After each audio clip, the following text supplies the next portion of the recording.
Wood only lasts for 5 to 10 years. The old wood, like longleaf pine, the hardest of the 77 species, basically the most resistant to rot, the strongest, heaviest sap content, so it's really hard. Bugs don't like to eat it.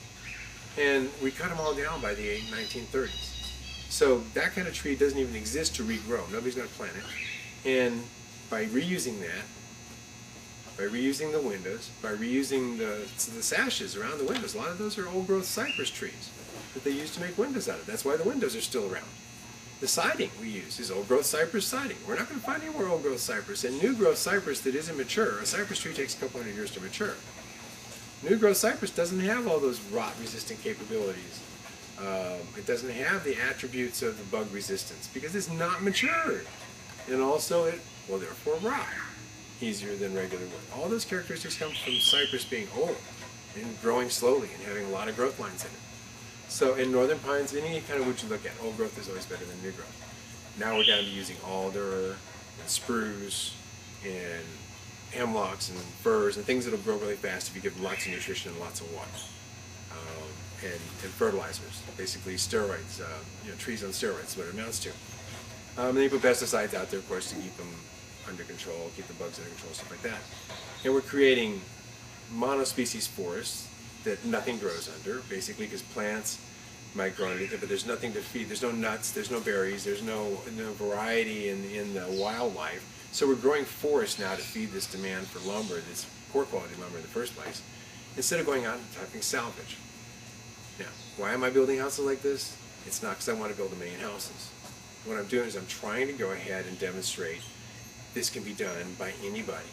That they can go out there and take down one old house and build 3 new tiny houses that will last for 100 years or more, that will house their family efficiently, that will house them until the day they die, and they can get all the materials right now virtually for free.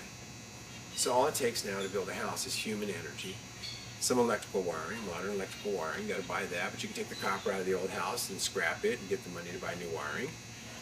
You need to have insulation, and I highly recommend using a nice modern insulation as opposed to fiberglass, which is a carcinogen, or any of the other possible options that cut up your lungs, like rock wool and some of the other things. And you need to buy some plumbing parts. Now you can use the old sinks, you can use the old tubs. I use actually an 1880s Circa roofing shingle, interlocking roofing shingle for my showers. It lasted 100 years on the roofs of houses and didn't rust through, and it's going to last another 100 years or more in my shower. And they're cheap, and they work good. So each of the things that you can incorporate into your houses are things that you don't have to go out and buy, which means you don't have to make them, which means you're saving on all the carbon footprint that it takes to really make the materials. Even recycled green materials that have to go through processing and be reconstituted as something else still requires energy. The purest form of green building you could possibly do, without bastardizing the word green, is to build out of salvage. Build out of something that was cut down already. You're not killing a tree to build a house. In fact, most of the houses out there will produce 3 new houses, as to where building 1 new house consumes at least 3 or 4 trees. And probably a lot more, given the trees aren't very big anymore. It's a matter of code doesn't work in your favor. You've got to battle a few things. You can't, technically, the lumber industry, whether they knew it or not in the process of doing it by helping create national code, put in restrictions against using new lumber to build with in most cities or most towns that have adopted international building code. So that you have to go out, in theory, and get a certified inspector to come out there and recertify all of your lumber in order to be able to use it to build with. Now this is lumber that's 10 times as strong as any other 2x4 on a comparison basis. Anything out there today that you're going to buy in the average big box store is not going to have the ability to hold up. It doesn't have the strength built into it. So we're talking about old wood that's 10 times as strong. It's already cured. It's not outgassing. It's basically excellent wood for any other reason in the world. I can build with it and I can build something stronger with it. But because it's not certified by an inspector, you can't use it in the cities.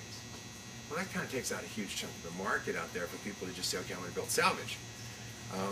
There's an architect in Houston right now that's trying to do that, and she's having to go through, and they want her to certify all of the wood in order to be able to use salvage wood to build housing in the Ninth Ward. Well, that's absurd. It's absolutely absurd. But that's an example of how the bureaucracy can try to fight you. So if you live in the country, if you live in an area where you can get, usually there's under 200 square foot. If you're under 200 square foot, usually the code will allow you to bring it in and set it up without having to have a permit. But if it's over 200 square foot, then you have to have a permit, and that puts you into another category. When you get into the bureaucracies, the challenge is going to be in using salvage materials to build with is, for example, they want you to use double pane insulated glass. Okay, well, we can do that. We're doing that on an order right now. In fact, the article you mentioned in the Minnesota paper ended up having a customer read it up there, a client who ended up calling us, and we've got 3 houses going to the Badlands in North Dakota from Texas. So a little bit of Texas is going to make it all the way to the north of the country. And in doing so, we have to basically change, and we're using a different type of wood shipped in from up north, of fir or white pines, because they have a higher insulation capacity.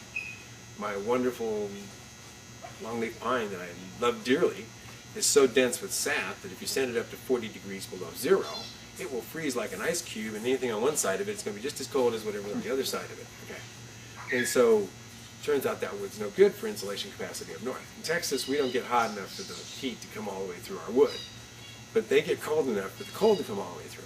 So we're also putting in double pane insulated glass. And in that case, I think it's a necessity. But in the southern climates, in climates that are moderate at least, you can do a lot with salvage material that you don't have to necessarily deal with the extremes in temperature. And I'm old-fashioned in the sense, if you want to add another layer of glass, put on a storm window, and generally that's going to make a huge difference on how cold it is inside the house. That's what we used to do when I lived up in Michigan, and people live up north have done for ages. You don't have to replace it every 12 years because the desiccant that they put inside the insulated glass goes bad. It only has a 10-year life on it. And so by using the old glass, I'm not having to replace my glass every 10 to 15 years, and I look at it like I'm saving a whole lot of energy, because making glass is not cheap. You have to actually make glass very hot to get it to go ahead and lay out into a plane like that, and then you have to process it. And so there's a lot of energy used. It may not be very expensive, but it doesn't mean that it doesn't have to take a lot of energy to make glass.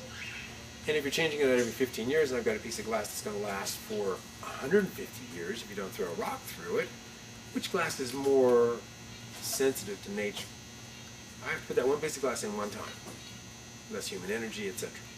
So yes, I'm going to sacrifice a little bit of energy, and I can afford to a little bit because I've insulated my house to the maximum. And I've basically reduced my carbon footprint to nearly nothing by building tiny. And we get into what is tiny. We build houses from 10 by 16 feet on up to right now our biggest one, which seems like a monstrous whale to us, is 12 by 33. And it's got a second floor bedroom on one end, and it's an extreme gambrel, so it actually is like a barn looking creature that we've created.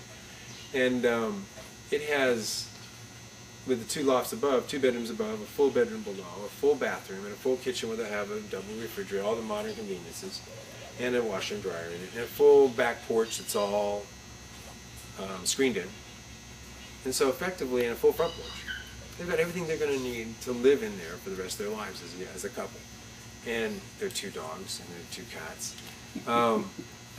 But in doing so, by making that move, they get out of the rat race. The rat race being most people in this country give 50% of their life to buying their house. That's their insurance, that's their maintenance on the house, that's their paying for the utilities, and of all things, taxes. Every year they're going to hit you for a chunk for your taxes. Bigger the house, the more taxes. So unless you have a huge amount of money, this house that you've been spending all this money making, when your kids leave, now you have a giant box that you are underutilizing. Don't want to get rid of it because